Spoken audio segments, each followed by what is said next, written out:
Kar se tiče procesa priprave predloga, bi povedala, da tega procesa, v katerega so se vključile številne občanke, občani, krajevne skupnosti, obrtniki, gospodarstveniki, javni zavodi, društva in drugi člani lokalne skupnosti, ne moramo kar tako pozabiti, kot da ga ni bilo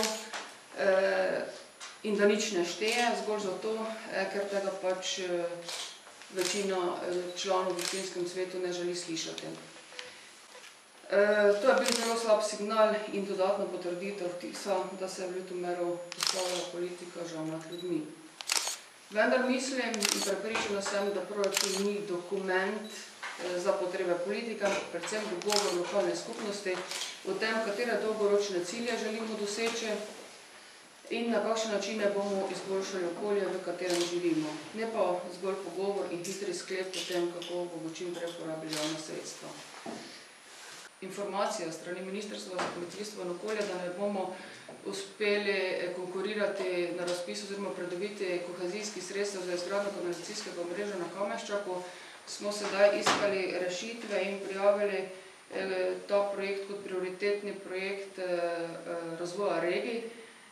In seveda, kolikor bo proračun sprejet, bi želeli ta projekt prijaviti na 8. razpis razvoja regij. To je projekt, ki je težki približno 2 milijona evrov in od tega lahko pridobi občina 1,5 milijona evrov nepovratnih sredstev.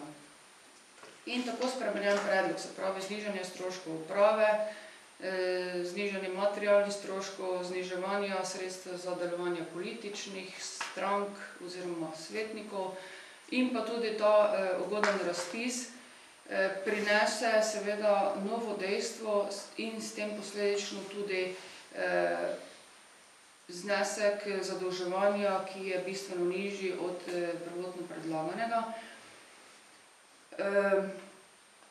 Tako da, če bi sledili vsem tem prošnjam oziroma zahtevam svetnikov, ki niso podprli predloga proračuna, seveda ne bi mogli pripraviti predloga brez zadolževanja, ker to je enostavno nemogoče. Na tak način, da ohranimo določene investicije, ki so res nujno potrebne oziroma prioritetne, pa bo seveda predlog sledil tudi temu, da bomo predlagali zadolževanje. Omenjala sem, da so zelo jasne zahteve strani krajevnih skupnosti in drugih deležnikov, tudi direktorjev zavodov. Danes smo imeli sestanek. Seveda so vsi enotni, da je bil predlog prvotno dobro pripravljen in da bi temu tudi mogli slediti.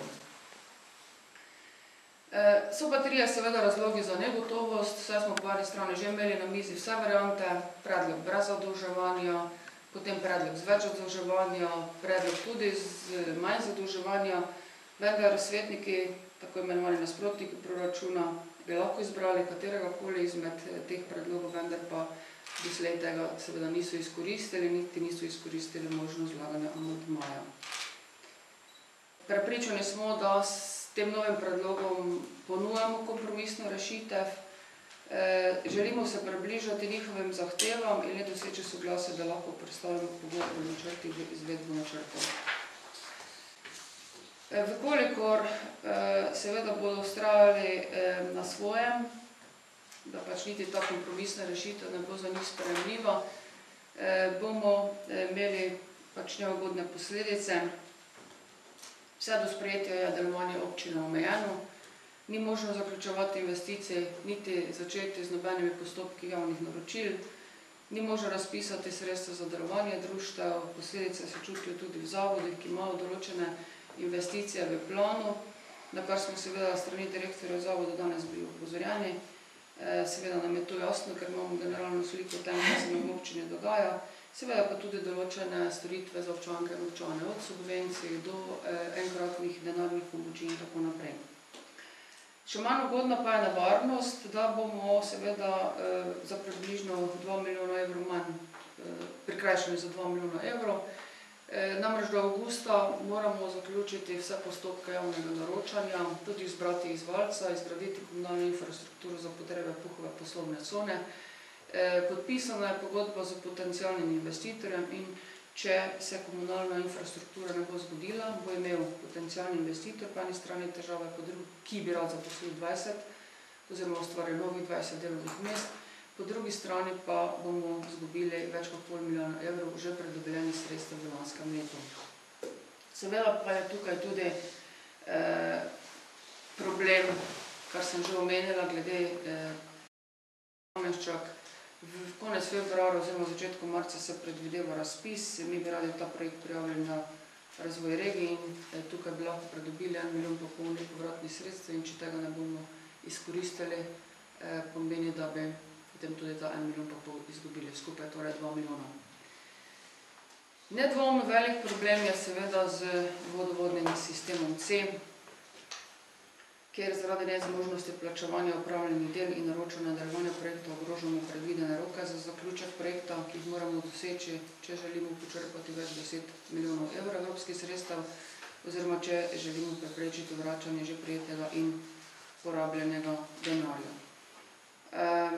So določene špekulacije, da se ta projekt ne ogroža, to ni temu tako. Mi smo dobili nakazana sredstva iz Ministrstva za kmetijstvo in okolje, vendar pa nam žal Zakon o javnih financah prepoveduje, da ta sredstva nakažemo izvajalcem. Jaz bi morda ob tej priliki izkoristil še priložnost, da predstavim problematiko širine te situacije in pravzaprav, da opozorim predvsem na posledice nevzdržnega stanja, kot je danes povezave z tem projektom. O vrednosti projekta je že bilo velikokrat povedano, ampak ne samo ob tej priliki povem, da gre za slabe 50 milijonov evrov za davkom na dodano vrednost. In iz te odločbe izhaja, da je upravičenec, ponavljam, občina Ljutomer, dolžna odgovarjati za odgovornost oziroma za realizacijo tega projekta. V nadaljevanju te odločbe tudi sledi, da bi kolikor projekt ne poteka v časovnih okvirih in s predvideno dinamiko, lahko organ upravljanja odločbo spremeni. To opozarjam na posledice in na nevarnost napram organov upravljanja. Na ministrstvo za sklop 3 ne bo poravnalo zahtevka številka 2, ki ravno zapade na današnji dan. Seveda zato, ker mi še prvega zahtevka nismo poravnali do izvajalca. Seveda takšno stanje nedogled ne sme trajati in se mora prekiniti v najkrajšem možnem času.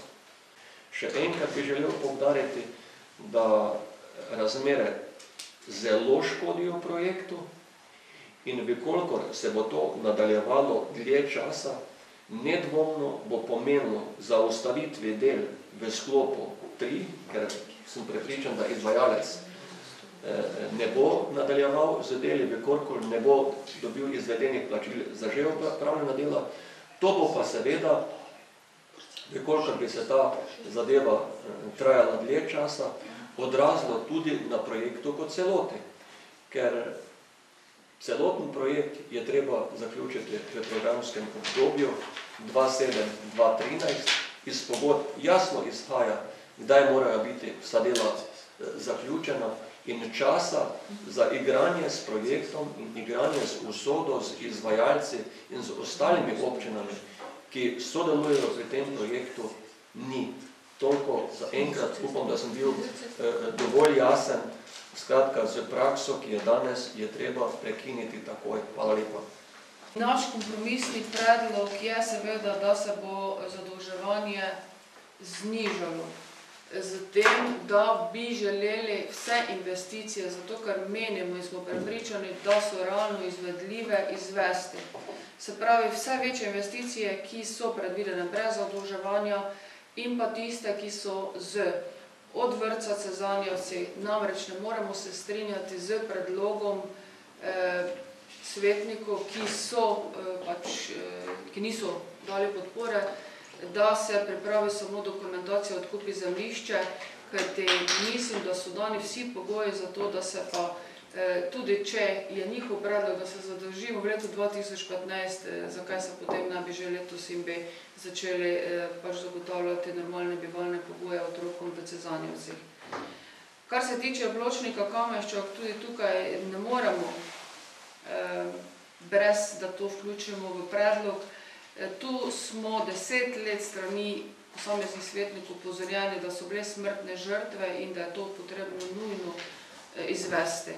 Kanalizacija Kamenščak, še enkrat poudarjam, bi bilo zelo škoda, če ne bi vključili v predlog proračuna, kajti možno je konkurirati na javni razpis in dobiti nepovratna sredstva. Glasbena šola, nujno potrebna, in pa tudi ti dve ceste, kar v krajevni skupnosti Mala Nedelja v Radoslavci je tudi vodstvo krajevne skupnosti opozorilo na to, da če ne bo finega ustroja, da bo cesta uničena in vse tisto, kar je bilo prej vloženo, bo seveda pozabljeno.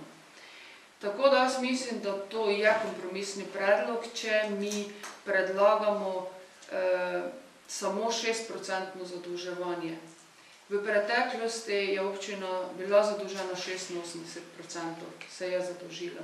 Mi do sedaj nismo niti procent, niti centa zadolžili občine in glede na to, da se nam to zdijo res nujno potrebne investicije za izvedbo, mislim, da je to sprejemljiv in kompromisen predlog, če predlagamo 6% zadolževanje. To pomeni, da bi predlagali kredit v višini 1,1 milijona evrov in to pomeni na mesec 7.000 evrov obveze za občinski proračun. Če primerjamo 7.000 evrov na mesec v primerjavi z kreditom Šica, ki pa predstavlja 45.000 evrov na mesec, so to velike razlike. In jaz mislim, vse te investicije, ki sem jih omenila in ki bi prenesli tudi nepovratna sredstva v višji višini, kot je predlagan kredit, da pa tu neka računica vseeno obstaja.